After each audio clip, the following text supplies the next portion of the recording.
출애굽기 7장입니다. 제가 세부들 여러분들 한 구절씩 25절까지 보도록 하겠습니다.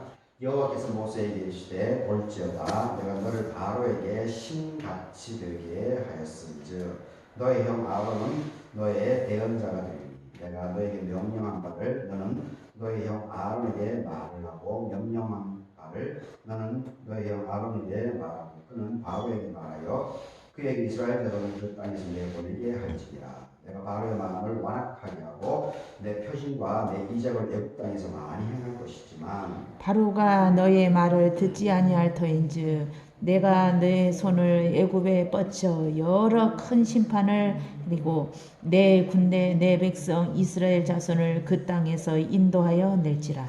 내가 내 손을 애굽 위에 펴서 이스라엘 자손을 그 땅에서 인도하여 낼 때에야 애굽 사람이 나를 여호와인 줄 아리라 하시네. 모세와 아론이 여호와께서 자기들에게 명령하신 대로 행하였더라. 그들이 바로에게 말할 때에 모세는 80세였고 아론은 83세였다. 여호와께서 모세와 아론에게 말씀하여 이르시되 바로가 너희에게 이르기를 너희는 이적을 보이라 하거든 너는 아론에게 말하기를 너의 지팡이를 들어서 바로 앞에 던지라 그것이 뱀이 되리라. 모세와 아론이 바로에게 가서 여호와께서 명령하신 대로 행하여 아론이 바로와 그의 신 앞에 지팡이를 던지니 뱀이 되는지라. 바로도 현인들과 마술사들을 부를 때 그 애굽 요술사들도 그들의 요술로 그와 같이 행하되 각 사람이 지팡이를 던짐에 뱀이 되었으나 아론의 지팡이가 그들의 지팡이를 삼키니라. 그러나 바로의 마음이 완악하여 그들의 말을 듣지 아니하니 여호와의 말씀과 같더라. 여호와께서 모세에게 이르시되 바로의 마음이 완강하여 백성 보내기를 거절하는도다. 아침에 너는 바로에게로 가라. 보라 그가 물 있는 곳으로 나오리니 너는 나일 강가에 서서 그를 마시며 그 뱀 되었던 지팡이를 손에 잡고 그에게 이르기를 히브리 사람의 하나님 여호와께서 나를 왕에게 보내어 이르시되 내 백성을 보내라. 그러면 그들이 광야에서 나를 섬길 것이니라 하였으나 이제까지 너희가 듣지 아니하도다. 여호와가 이같이 이르노니 너가 이로 말미암아 나를 여호와인 줄 알리라. 볼지어다 내가 내 손의 지팡이로 나일강을 치면 그것이 피로 변하고 나일강에 고기가 죽고 그 물에서는 악취가 나니 애국 사람이 그 강물 마시기를 싫어하리라. 여호와께서 또 모세에게 이르시되 아론에게 명령하기를 너의 지팡이를 잡고 너의 팔을 애굽의 물들과 강들과 운하와 못과 노른 호수 위에 내밀라 하라. 그것들이 피가 되니 애굽 온 땅과 남그릇과 돌그릇 안에 모두 피가 있으리라. 모세와 아론이 여호와께서 명령하신 대로 행하여 바로와 그의 신하의 목전에서 지팡이를 들어 나일강을 치니 그 물이 다 피로 변하고 나일강에 고기가 죽고 그 물에서는 악취가 나니 애굽 사람들이 나일강물을 마시지 못하고 애굽 온 땅에서는 피가 있지만 애굽 요술사들도 자기들의 요술로 그와 같이 행함으로 바로의 마음이 완악하여 그들의 말을 듣지 아니하니 여호와의 말씀과 같더라. 바로가 돌이켜 홍모로 들어가고 그 일에 관심을 갖지도 아니하였고 애굽 사람들은 나일강 물을 마실 수 없으므로 나일강가를 두루 파서 마실 물을 구하였더라. 여호와께서 나일강을 치신 후에 이래가 지나니라. 아멘. 오늘 본문으로 모세를 바로에게 신같이 되게 하겠다. 모세를 바로 앞에서 신같이 되게 하겠다. 이런 말씀 생각해 보겠습니다. 오늘 사순절 네 번째 주 수요일입니다. 예배 청소하신 여러분께 하나님의 은혜가 함께하기를 바라겠습니다.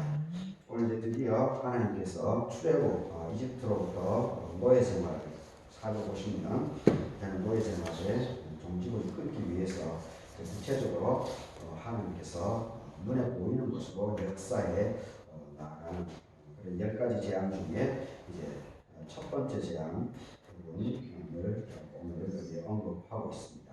1절을 보게 되면 여호와께서 모세에게 말씀을 하고 있습니다. 보라 내가 너를 모세 너를 바로에게 신과 같이 되게 했다라고 얘기를 하고 있습니다. 오늘 제목 잡았는데 이 하나님의 말씀이죠.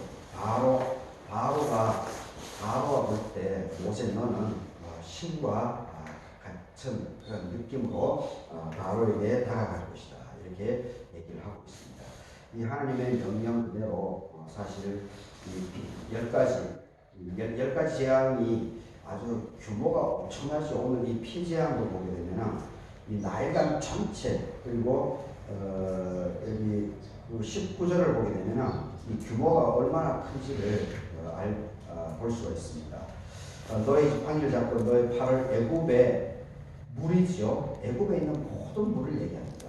애굽의 물 그리고 또 강 그리고 운하 그리고 못 저수지 그리고 호수 위에 이 지팡이를 위에 내밀라 이렇게 하고 있습니다. 그러면 그 물들이 거기에 있는 고여 있는 것들이 피가 되리니 애굽 온 땅 그리고 나무 그릇 돌그릇 안에 모두 피가 있게 될 것이다.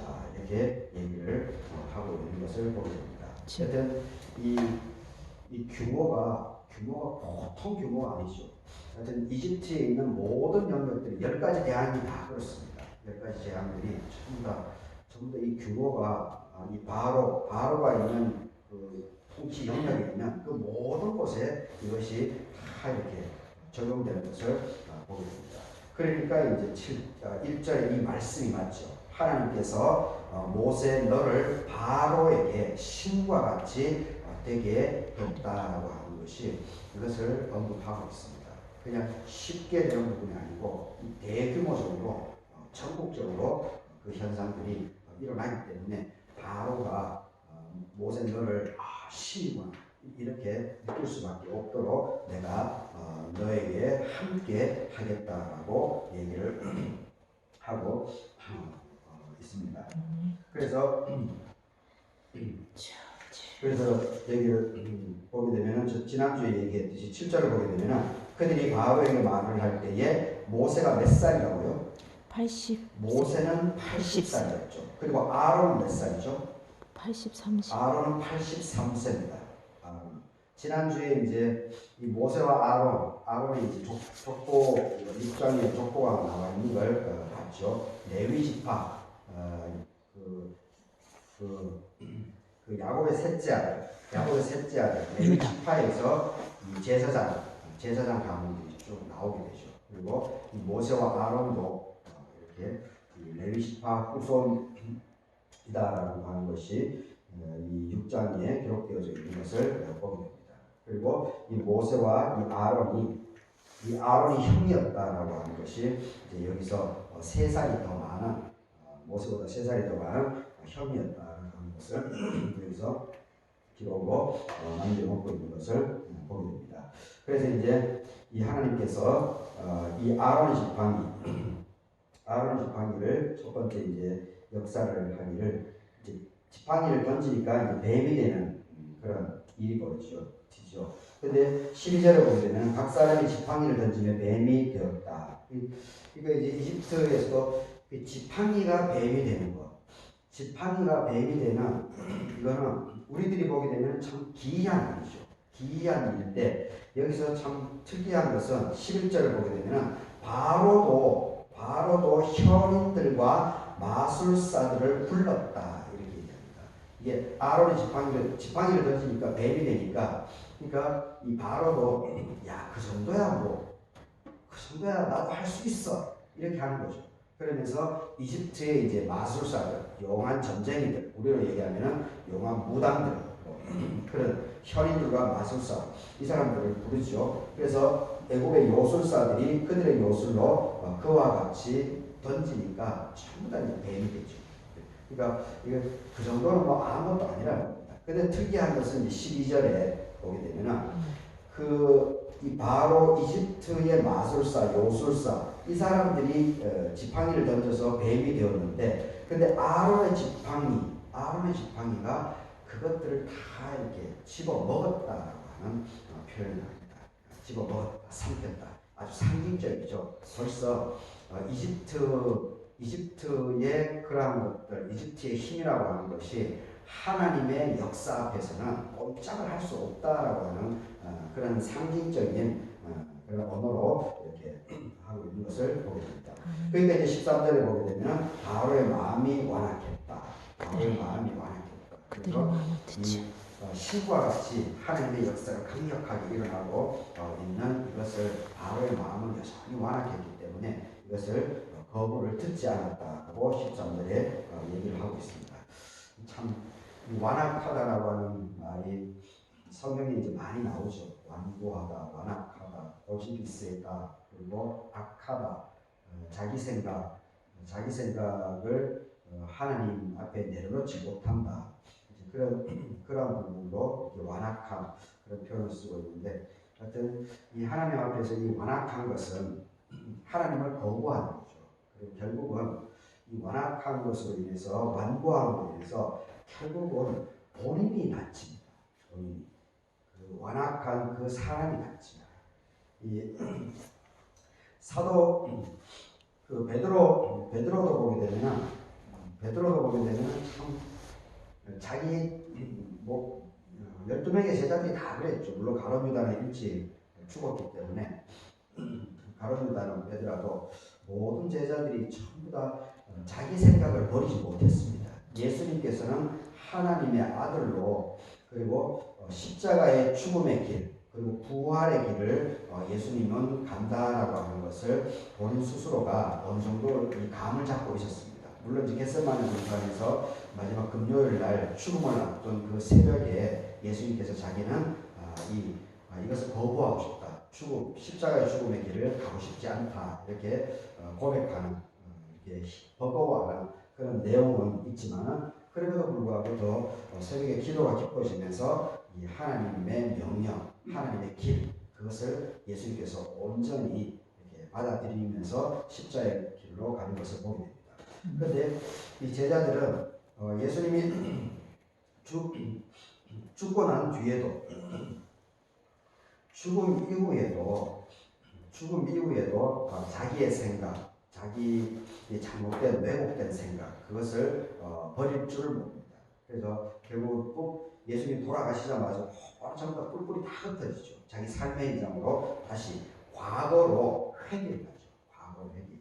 참 하나님께 쓰임 받는 사람들의 특징 중에 하나가 과거로 물러선다라고 하는 지난 삶을 통해서 자신의 삶을 돌아보고 성찰하고 거기서 새로운 어떤 에너지를 받아서 길을 뚜벅뚜벅 가는 그것이 하나님의 사람들의 일반적인 동일한 패턴입니다. 그런데 이 과거로 묻혀버린다라고 예수님이 십자가에 돌아가신 이후의 제자들의 모습을 보게 되면 완전히 이제 과거로 돌아가는 것을 보게 됩니다.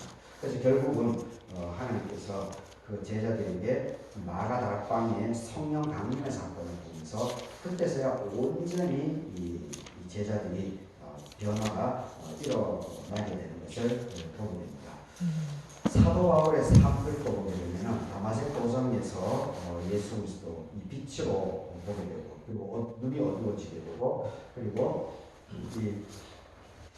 그래서 안수기도 이후에 이제 눈이 뜨게 되는 사건이 벌어지죠.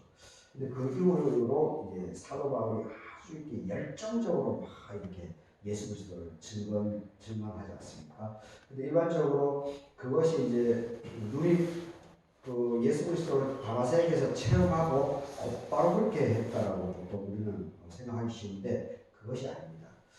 가만히 생각해 보십시오. 상식적으로 내가 어떤 반대편에 있었습니다.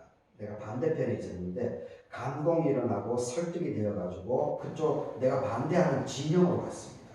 진영으로. 지금 이번 선거로 보게 되면은 이제 김영주라고 하는 사람이 대표적이죠. 국회 부의장까지 했던 계속 민주당에 있었던 양반이 갑자기 지금 국힘당으로 가지 않았습니까? 내정이. 아마 본인 스스로 이 정체성이 아마 혼란을 아마 당연히 느끼겠죠. 당연히 느낄 겁니다. 거기 있는 지역 사람들도 있고, 아이고 저 양반이 좀 옛날에 민주당에 있었던 양반이 왜 우리로 왔지? 왜 국힘으로 와가지고? 그러니까 그 국민의 힘을 지지하는 그 지역에 있는 그 시민들도 아마 상당히 당황스럽겠죠. 성경에서도 이 사도 바울의 변신에 대해서 유대인들도 당황스러워했고, 그리고 예수님의 제자들도 사도 바울을 안 믿었죠. 믿지 않았습니다. 그래서 성경에 이제 구체적으로 나오지 않지만은 이 사도 바울이 그 아라비아 광야에서 사막에서 3년 동안의 수련 기도 생활을 했다라고 하는 것이 이제 성서신학자들의 정설입니다. 정설. 그리고 이 3년 동안 3년 동안 이제 혼자 이제 자기를 돌아보는 거죠. 자기를 성찰하는 거죠. 그러면서 그때서 이제 온전하게 사도 바울이 예수 그리스도에게 더 깊이 있게 이렇게 온전히 빠지게 됩니다. 그래서 성경에 나와 있듯이 그렇게 열정적인 이렇게 모습과 그 이후에 아라비아에서 3년 동안 하고, 그리고 이 예수 그리스도에 대한 증언을 하는 가운데 또 죽음의 고비를 여러 번 거치죠. 그래서 이 사도 바울이 이 좌절감, 실망감, 이것이 이제 사도 바울이 찾아옵니다. 그래서 자기의 고향이었던 다소 지역에 거기 또 칩거 생활을 합니다. 거기서 이제 다시 공부하고 또 기도 생활하고 이런 기간을 자그마치 10년에서 11년 이 정도를 다시 오랜 동안 수련의 과정을 거치게 됩니다.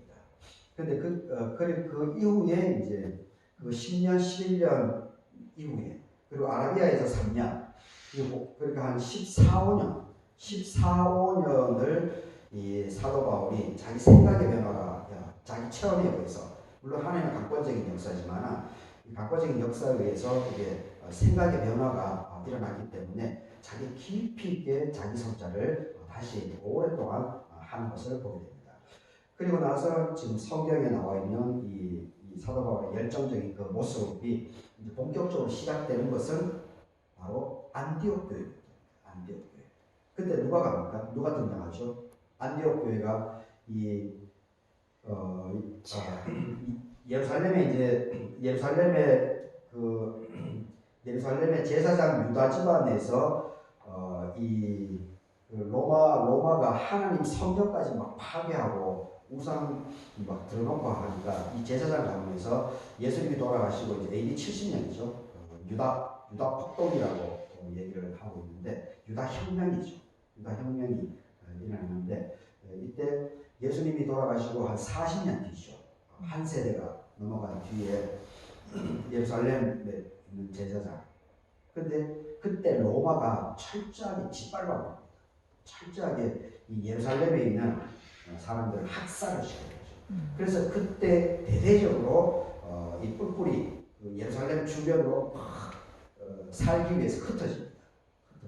지중해를 넘어가기도 하고 이 아프리카로 가기도 하고, 그리고 일부는 이제 북쪽으로 사마리아를 지나서 북쪽으로 도망을 가서 거기 안디옥이라고 하는 거기에 터를 잡지 않습니까?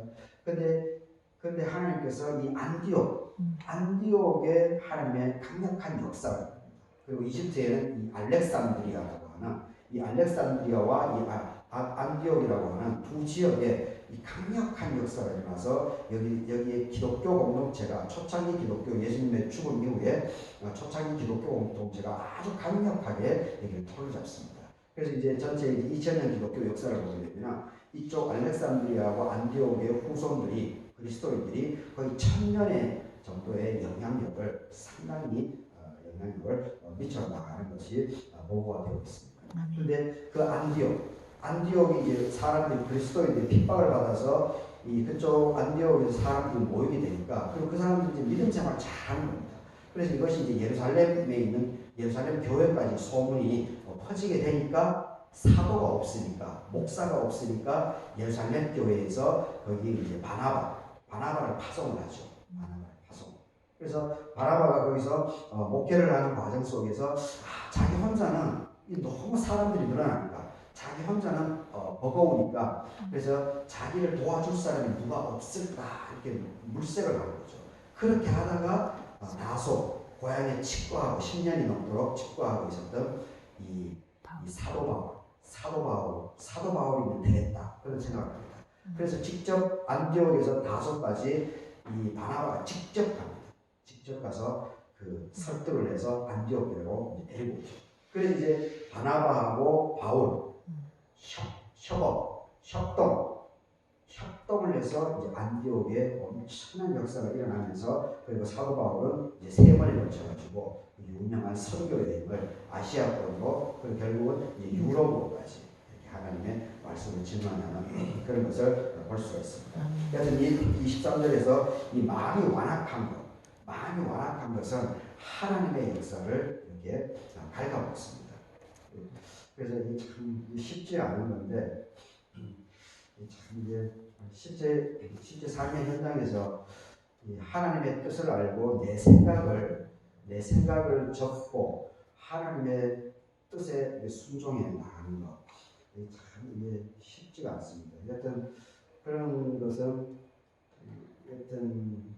그럴 수 있는 것은 일단 자기 욕심을 버린 탐심을 버리는 것이 가장 우선이지 않는가, 그런 생각을 해보겠습니다. 지금 13절도 그렇고 22절 피제한 이것도, 피제한 이 부분도 22절을 보게 되면은 애국 요술사들과 자기들의 요술로 그와 같이 행했다. 그와 같이. 그러니까 이 아람의 지팡이를 이집트에 있는 온 이 강물, 바다, 호수, 저수지, 이게 전부 다 피로 바뀌지 않았습니까? 근데 이건 역시 이 22절을 보게 되면 이집트의 요술사들, 마술사들이 그와 같이 행했다라고 얘기합니다. 그러니까 이 바로가 볼 때는 이거 아무것도 아닌 거죠. 그것도 아무것도 아닌 겁니다. 자기 신의 이름으로도 이것이 가능한 겁니다. 뱀이 바뀌고 지팡이가 뱀으로 되고, 그리고 온 물이 피로 바뀌는 것들도 자기의 신으로도 이것이 되니까, 그러니까 22절에서도 바로의 마음이 완악했다. 그래서 모세와 아론의 말을 듣지 않았다. 이렇게 얘기를 하고 있습니다. 이게 완악하다, 자기 고집이 있다라고 하는 것은 결국은 내 힘으로 가능하다는 거죠. 내 힘으로, 내 실력으로, 이건 내가 그 정도는 뭐 나도 충분히 할 수 있지. 그러할 때 이 하나님의 이 역사하심, 이것을 거부하는 그런 그 배경이 된다고 하는 것을 볼 수가 있습니다. 그래서 내가 잘났다, 내가 실력이 있다, 내가 뛰어나다, 내가 능력이 있다, 이런 사람들이 사실은 하나님을 믿는다고 하는 것이 참 쉽지 않다고 하는 것을 역으로 이렇게 생각을 해볼 수가 있습니다. 오히려 배우지 못하고 그리고 이렇게 삶에 지쳐 있거나, 삶에 쪼들리거나, 아니면 급한 어떤 위기 상황이 있거나, 그러할 때는 이 하나님을 찾게 되죠. 일반적으로 하나님이 아니더라도 신을 찾게 되는 것이 일반적인 모습입니다. 그런데 내가 잘 나가고 평안하고 승승장구해 나가고, 그리고 내 삶에 능력이 있어가지고 막 이것저것 성공의 일이 막 계속 열리고, 이러할 때는 하나님을 가까이 할 수 있는 그런 가능성이 상대적으로 약하다라고 하는 것을 볼 수가 있습니다. 그래서 이제 기독교에서는 예수님께서는 그래서 이 마태복음 5장에 팔복에 대한 이야기가 나오지 않습니까? 팔복에 대한, 거기서 무슨 얘기를 합니까? 마음이 가난한 자, 마음이 순수하고 깨끗하고 해맑은 이런 사람이 복을 받는다고 얘기를 하는 이유가 바로 거기 있는 것을 보게 됩니다.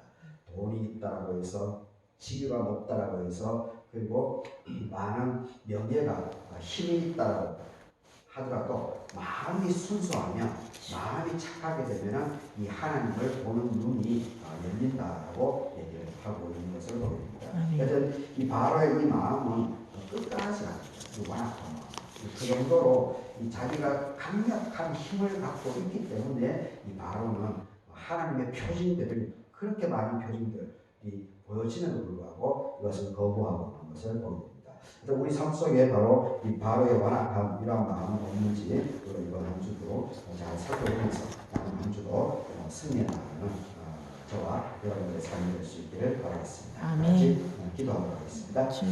각 사람이 지팡이를 던지며 뱀이 되었지만 아론 지팡이가 그들의 지팡이를 삼켰다. 바로의 마음이 완악하여 모세와 아론의 말을 듣지 않았다. 애굽 요술사들과 자기들의 요술로 그와 같이 이 물을 피로 바꾸게 행하고 바로의 마음이 완악하여 그들의 말을 듣지 않았다. 아버지 하나님, 이제 오늘 출애굽기 7장의 말씀을 살펴보게 됩니다. 하나님께서 드디어 이 모세를 바로에게 신과 같은 존재로 느낌이 나게끔 하나님께서 모세를 온전하게 집중해서 모세를 들어 사용해 나가는 첫 번째 상황이 여기에 기록되어져 있습니다. 하지만 그럼에도 불구하고 바로는 그 정도는 자기 힘으로 실력으로 능력으로도 능히 할 수 있었기 때문에 이 마음이 완고해져서 하나님의 역사하심을